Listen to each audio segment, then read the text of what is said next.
บายดีทุกคนยินดีต้อนรับทุกคนเข้าสู่ช่องของกุ๊กกิ๊กซานาลังสารเด้อ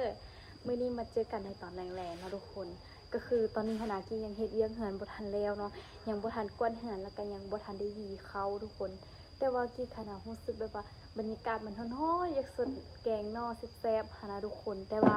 บ่ฮู้ว่ามันสิมีนอให้เฮาฮักบ่อยู่ในสวนก็สิพาทุกคนไปเบิ่งนออยู่ในสวนว่าสิมีให้ฮักบ่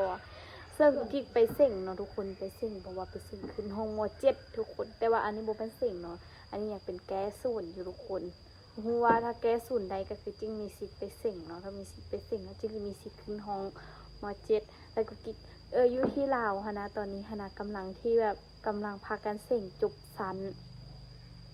กำลังพากันเส่งเพื่อที่สิปิดเทอมสุกกิ๊กเส่งแล้วปึ๊บก็สิแม่นห้องน้องม.4เส่งห้องน้องม.4เส่งแล้วปึ๊บก็สิแม่นห้องม.7เส่งต่อแล้วก็จบปะนะทุกคนแล้วก็อยู่ลาวก็เริ่มพากันปิดโรงเรียนแน่แล้วเนาะทุกคนเนาะโรงเรียนบ่ดีก็ทาเส่งทิศหน้าถ้าเว้ารวมๆนี้โรงเรียนกุ๊กกิ๊กเส่งแท้นี่ก็แม่นเส่งทิศหน้าเนาะทุกคนเนาะทิศนี้แล้วแม่นเส่งเสียงแก้ศูนย์ซื่อๆทุกคนแต่ว่าตอนนี้ฮันกุ๊กกิ๊กนึ่งเข้าไว้ทางหลังฮันก็น่าจะ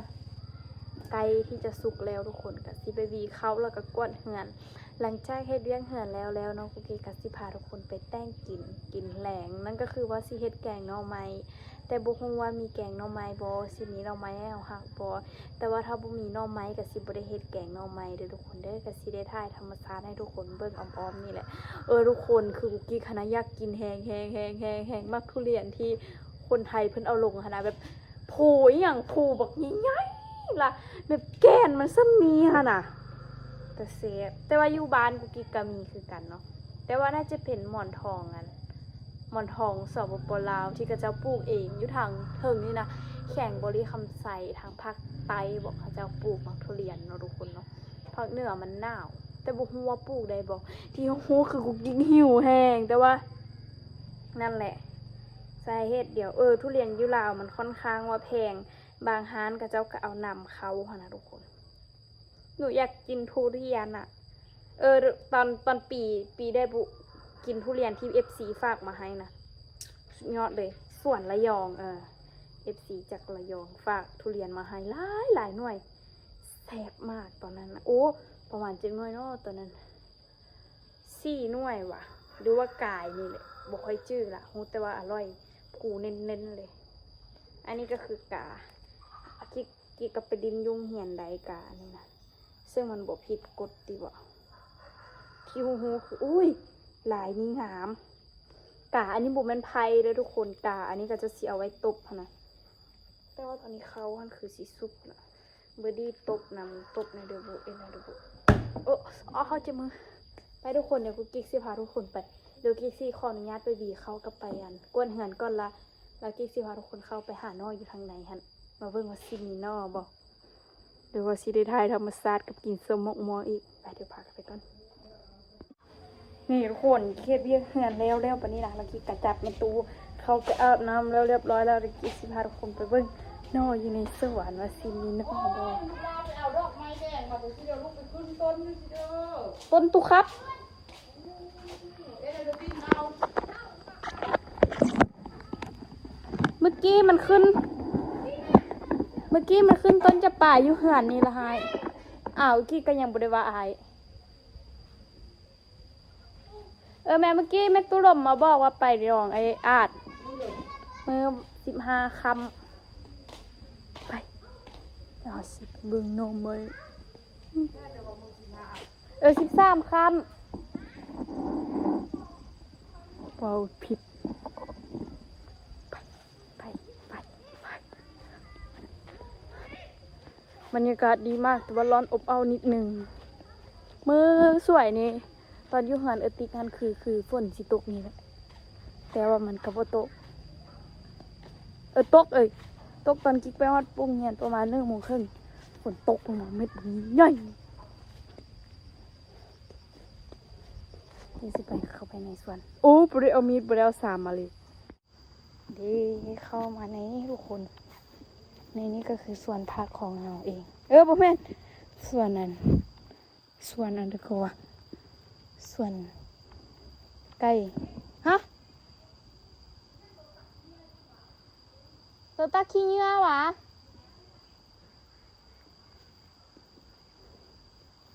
ป้าหมกม่วงอยากกินส้มหมกม่วงดิ2 4เอ้า5 หน่วย6 หน่วยเขาก็เข้ามานับทุกมือช่วงหนึงหั่นน่ะมันล้นนะทุกคนไม่ใหญ่อ้อน้ำแพงตีนเออปอน้ำไรแท้ดูไงปออยากกินโซมักมองสุดเลย1 2 หน่วย3 หน่วย4 หน่วย5 หน่วยแล้วก็6 หน่วยปอ7 หน่วยตัวนี้นับผิด1 2 3 4 5 6 7 หน่วยทุกคนอีเมลไป2 หน่วยก็กินประมาณ5 หน่วยป้าหน่วยนี้น้อยด้วยอันนี้นะอยู่แถวนี้นะบ่เห็นนะหน่วยป้าหน่วยนี้นะนักแท้นักว่าลองดูไปจับหน่วยมีแต่ว่าหน่วยเยอะๆหน่วยอันนี้มันสิเนาอีกแล้วบ่นี่หน่วยนี้แฮงเยอะหน่วยนี้พระเอกเลยบ่หน่วยใหญ่กว่าฝ่ามืออีกทุกคนมีมะเงาะนำปีนี้นะมีมะเงาะกำลังเป็น1 2 3 4 5 6 พวงเม่นแถนำเป็ดเดินพาทุกคนเข้าไปเบิ้งอันนอกไม้เบิ้งมาซิมีนอกไม้บ่ขอเป็ดโอ้มีเป็ดน้อยให้เลี้ยงอยู่อยากกินแกงนอกไม้อยากกินแกงนอกไม้บอนหั่นน่ะนี่เลยแฟดเอาลงป้าแต่แซ่บโอ้บ่มีนอทุกคนแง่หักกระตัดไปด้วยนี่คือสีถ่ายธรรมศาสตร์อีกแล้วนี่ เด็กบงไล่กับต้นอันนี้นะเชี่ยวคอเลยเด็กโอ้บ่มีน้อยโอกิเอาไปแกงซ้ำมัน5 กับ 10 ปุ้งน้อยๆแต่ทุกคนเบิ่งอันนี้ไหมแต่ว่านอนเนี่ยมันบ่แซ่บแต่ว่านี่สิแซ่บอยู่เดือนนี้มื้อนี้นันตัดไปนะนอนแบบนี้ก็อันนี้โอ้อันนี้ก็เลิกตัดไปละอันนี้เนาะมีซีอ๋อนี่โน่นนึงเบิดแล้วบ่เบิดแล้วทุกคนกิ๊กสิไปลินลำสาบเอาอีเมลมามันโบแซบเนาะยามพ่นแล้วมันบ่อยากแซ่บเนาะกินยามแรงเท่านี้แม่บ้านหับปีทุ่งเหียนละอีแม่พาไป5 นออันนอแฟดเอาลงหั่นน่ะเขาจะไป5อยู่ซื่อแม่โน่แต่นั้นวะโน่บอลวะได้ ลายเราไป5 มาน่ะบ่เห็นเราลงเฟซว่ะลายแท้ลายว่าห้ามเล่าเราบ่บอกติจ้ะแม่นอนนั้นใหญ่แม่คือหักทิมพร้อม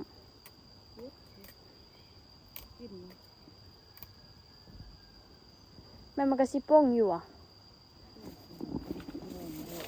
วันนี้มันคือว่าเป็นอันรีบๆเนาะรีบหมดเลยเนาะแม่เนาะมันบ่เป็นปลากินทุกคนแม่บ่ได้เอาไม้มาวะบ่มีมะม่วงขิมตึบเบิ่งลกเป็ดแม่เบิ่งแม่ต้นขี้เล็กอันนี้นะทุกคนแม่มะม่วงให้แซ่บๆกว่าเนาะม่วงเฮาน่ะมันเนาะมันแต่ว่าบ่คิ้วแล้วเนาะทุกอย่างไม่ได้ดีกกยาวไปนี่ปิงไปได้ดอกหยาบแท้หยาบบ้าตุกมีเหตุผลอยู่อันนี้2 มือเนาะ2 มือ2 คืนเอาไอ้ตุกบลินมาดึกม่อนมามื้อนี้น่ะเป็นเด้อคิดว่าสิตอบบ่ตรงคำถามกับเด็กน้อยซะดอกไปหาตุ๊กตาไปตุ๊กตายังบริกราบไทยเลยจ้าบัวมือได้ กี้ฮู้คือหยังนางหยังเยยกูกิ๊กอยู่นางยู่นี่อยู่นางยังคิดอยู่ลองสารอยู่กิ๊กกับตุกอยู่นำกันบ่มีหยังก็มีแต่หัวโอ้ดอกไม้บุนี่โอ้ดอกไม้แดะๆไปปลูกก่อนอันนี้เป็นดอกไม้ขึ้นตามธรรมชาติที่ดอกไม้นี่นี่แม่แมวเด้แต่อันนี้กระดอกไม้เนาะเด้มันก็เป็นดอกไม้เนาะมันเป็นสีเหลือง พ่อมันตัวนี้มันแต่ตัวนี้มันบ่เป็นดอกไม้เนาะ เป็น บ่แม่นอันโบกกับช่องงาน เออ โอ้ยสิแม่ สะอาดได้ คือกันก็แม่ พักอันลูกตุ่มติดบ่แม่นทักเลย ลูกเห็นมันบานอยู่โลกไก่หั่นน่ะบ่แม่นบานอยู่แถวสวนผักหั่นน่ะ บ้านกระดอกน้อยบ่ ว่า อันนี้เป็น เสื้อเจ็บตาเอาตามาเบิ่งดู คน เอ ที่ อคิดตัว ไปอันเดียวกัน นี่บ่เห็นตาเป็นอันเดอร์สันยังเป็นตาหักคือเก่าดินซะ ดีให้มันเติมซะบ่ได้ไปดองกินไปนี้ ดอกอยู่เสือ เอาดองที่แม่มึงไปอันเดียวที่พ่อมาละ เอาบาดอยอาทัน ดอกมือเนี่ยดอกของร่วงน่ะ ว่ามีดอกว่ะบ่เฮาสิได้ไปสู่ห้อง กระทะ อยู่นี่มันอยู่ ยุงเด้ อยู่เข้าแค่ ยานยุงบ่ตาย ยุ่งเทวะ ตาย เอาไฟดับ บ่แม่นไปลินเอาดอกไม้ไปปลูกอีกก่อน นั่นเป็นลินอันเดียวเป็นลิน นินมักดึงมอน เบิ่งตัวนั้นนี่กินได้ ป้าจนว่าเจ็บขาเอ้ยตุก แม่เจ็บตัวมาดึงม่อนหั่นแหละ เป็นเด็กก็ได้แต่ แค่เตะ จะไปเฮ็ดเด้อลูก มา เอายาลืมยาล่ะติด แม่น เบิ่งบักกูกาเอาหน้าเราอ่ะ มันตุยมันโย ลืมยาเนาะ ไปหน้าหรือว่า ตอนมันแล่นแม่เนาะพ่อลุงเนาะฟุบ อัดอันเนี้ยอันนั้นให้มัน มันแล่นฟุบนึง ก็ขอโทษแม่ตั้งใจ บ่เพื่อบักจดไผ่เขาแน่สิตายอีกละ จ่ายพานา ว่า พาเสร็จกินไปปลา มันสิตายแท้ก็งอนนี่นะแม่นอนอยู่นี่อีกละมันบ่กินข้าวน่ะสี่เทื่อล่ะข้าวจะไทยเนาะบ่เป็นหยังเป็นน้ำลูกเซ่ขอติปลดออกซะเอาพี่ว้าวทุกคนเบิ่งวิวหลักล้านเลยป้าวิวงามแฮงทุกคนไม่ได้กินแกงนอซ้ำมื้อนี้มีต้นจำปาป้าวิวหลักล้านสุดๆเลยมึงไหมงามขนาดเลยเมื่อแรงนี้ฝนตกแน่นอนเก็บสิปลูกดอกไม้นะ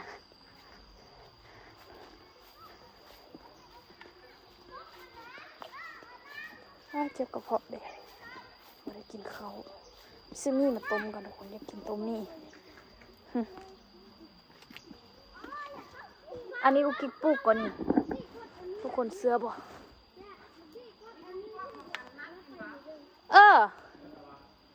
เบิดแล้วบักดีกินบักไล่ๆนะแม่แล้วก็ทุกคนยุงกัดหนาบึ้งแม่อยากกินตรงนี้นะก็มึงผักแม่งามแท้แม่ที่สิไปแมนมักม่วงกินกันแมนมะพร้าวพร้อมไปกินกับไปติ๊กมืออื่นเขานัดกันไปกินมะพร้าวกันไอ้ปั้นมะพร้าวมืออื่นมาสันเด็จเจ็บสีห่วนเนาะ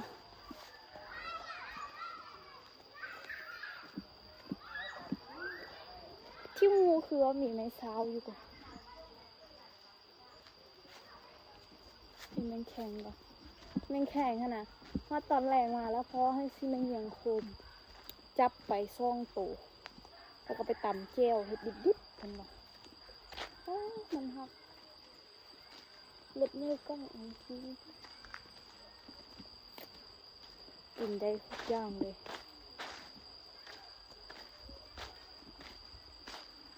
โดไปมานี่ come on เลยโดมากี้หอสิยางไปเบิ่งหมอกม่วงเฮ้ยอยากได้ไม้อ่ะลุยไม้ไปแม่นหมอกม่วงมองสุกได้เลยแต่ว่าเขายังไม่ได้กินหมอกม่วงอยู่เหือนเขาจะกินหมอกม่วงอยู่เหือนติ๊กมีหมอกม่วงกิ๊กไปเหือนติ๊กกินแต่หมอกม่วงอยู่เหือนติ๊ก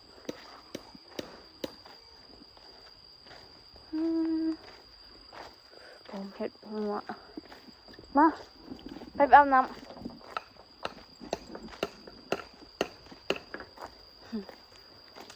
หัวขึ้นเอา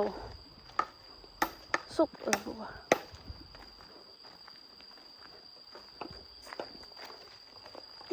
มะพร้าวไปหาเบอร์น้ำสารทุกคนอุ้ยเม่นมาไหมมา come on baby ทุกคนมีคนอยู่น้ำสารเลยไพ่วะอุ้ยกล้าไปมันมีไล่คนเลยมันก็ขี้ยามาเลยเบิ้งน้ำสารซับป้าเบิ้งนี่นะงานเพิ่นย้ายออกนี่ย้ายมาอยู่นี่แทนว่าอยากกินหมกมองสุกนะเห็นได้วะแต่ว่าไม่ไหมมองกับสุกทันสิมาเอามะพร้าวอยู่นี่อีพอเสาเมย์พอมาแมนมะพร้าวให้ทุกคนไปกินน้ำมะพร้าวอยู่ให้สติ๊กปั้นให้กินพรุ่งนี้หลังจากสอบเสร็จนี่มียังกินเนี่ยวะจะกินเขาเลยนี่อู้เดี๋ยวให้น้องมองสุกแล้วทุกคนยังบ่เบื่อคลิปกุ๊กกิ๊กแมนบ่กิ๊กถ่ายคลิปพี่บาแหละกุ๊กกิ๊กเบาไปเลยล่ะนี่ทุกคนกุ๊กกิ๊กเห็นหมอกม่วงเครื่องแล้วกิ๊กสีเอาเพราะว่ากุ๊กกิ๊กมากกินมากม่วงที่สุดในโลกเลยกับมากอันทุเรียนแต่ว่าอันดับหนึ่งก็คือทุเรียนกินจักหน่อยก็ได้บ่เคยฮ้อนไหนบอกเลย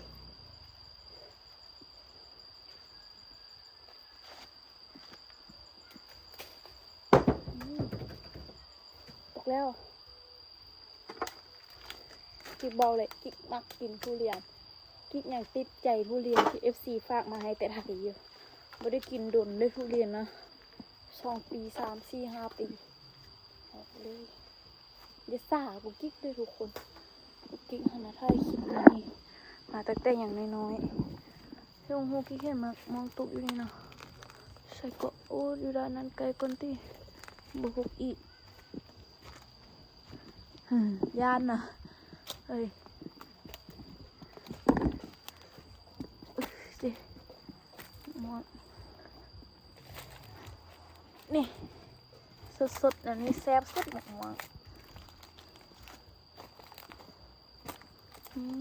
ม่วงสุกทุกคนที่เก็บจากต้นเลยเด้นี่อยู่เขาเดี๋ยวสิไปซอกต้มนี่ก่อนกี่ข้อส่วนใน1 มือไปทุกคนเดี๋ยวคลิปนี้ค่ะนะคลิกสิลาทุกคนไปก้อนเดิมมื้อนี้ย่านทุกคนคิดฮอดเพราะว่ามื้อวานนี้กุ๊กกิ๊กบ่ได้ลงคลิปเพราะว่าแม่กิ๊กบ่อยู่แล้วมีแขกมาเฮือนละบ่ได้ถ่ายคลิปเพราะว่ากิ๊กได้แต่งกินให้แขกกินละแม่บ่อยู่ค่ะนะเดี๋ยวคลิปวิดีโอนี้ค่ะนะทุกคนกิ๊กสิขอตัวลาไปก่อนนะทุกคนเจอกันในคลิปหน้าถ้าใครมาคลิปนี้อย่าลืมกดไลค์กดแชร์กุ๊กกิ๊กเด้อเดี๋ยวกุ๊กกิ๊กค่ะนะคุณน้าเดี๋ยวกุ๊กกิ๊กคันกับแม่สิขึ้นไปหาหน่อไม้อยู่เทิงภูแหละนอบอนคลิปนี้กิ๊กไปก่อนทุกคนบ๊ายบาย